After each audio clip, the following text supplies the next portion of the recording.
আসসালামু আলাইকুম ওয়া রাহমাতুল্লাহি ওয়া বারাকাতুহু। আজ নভেম্বর 13 তারিখ 2025 নিউ টিভির তরফত আই অনার বাই সলমান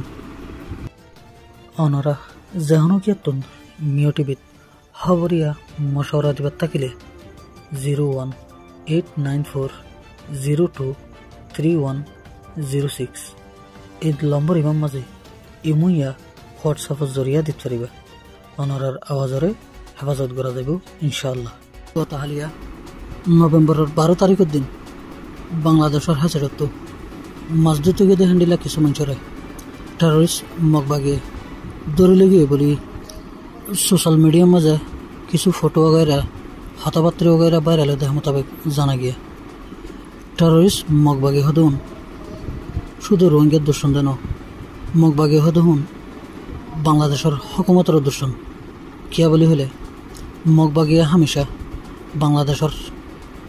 মসজিদ যাদে জাল মারতে যাদে হ্যান্ডিলা বেশা বেশি মানুষ ওগেরা বুটস দরিয়া লই যায়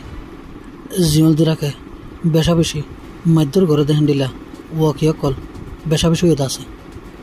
এর বাদে হামেশা বাংলাদেশ বর্মার বড় সেট এলাকার মাঝে বিজিবির লই গন্ডগোল গড়িয়রে যেহনে কাদা ফসাদ ফয়দা করিবার কোশিশ वगैरह গড়ে হ্যান্ডিল দেখা যায়। এর বাদে বাংলাদেশের আতঙ্কবাদী দল কোকি সিং পিডিএফ वगैरह মোগল তাল্লুকাত রাগিয়রে বাংলাদেশ বর্মার বড় সেট এলাকা হাজগুড়ি হতে চলে বান্দরবন হাগড়াছড়ি লামা আলী হদম নাইকমছড়ি যিন ফারি এলাকা আছে এই এলাকা ইনরে বাংলাদেশের আতঙ্কবাদী মগ কোকি সিং পিডিএফ অনুজরিয়া কবজা করিয়রে হুকুমত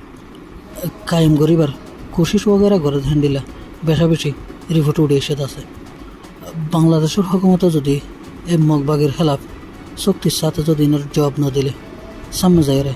এই মগবাগি হদুন বাংলাদেশের হুকুমতের লাই বেশা বেশি মুসিবতর জরিয়া বনিব ফাসাদর জরিয়া বনিব অতলাই ইয়ালতি বাংলাদেশের হুকুমতর তুন বড় সেট এলাকারে মজবুতির সাথে ফারাদি রাখা ফুরিব বাংলাদেশের মকলই বর্মার মকলই তাল্লুকাত গড়ি না পারবান নজরত রাখা ফুরিব। এর বাদে বাংলাদেশের হেসারত যে বাইন্দে মাছ ধরতে যাও ওনার একখান হতা আরজ গুজন দেয় ওনারা বেশা বেশি হুঁশিয়ারের সাথে হাম করা ফুরিব কিয়া বলি হলে হামেশা মগবাগিয়ে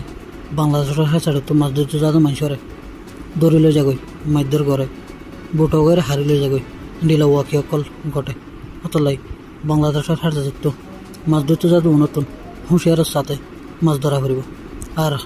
ইয়ার নজরে রাখা ফুরিব দেয় বাংলাদেশ বর্মার বড় সেট এলাকা হাজগুড়ি বর্মার এগুলো যাই রে মাছ ন ধরা ফুরিব। এদুল্লাহ হতাশ করলাম। আসসালামু আলাইকুম ওয়া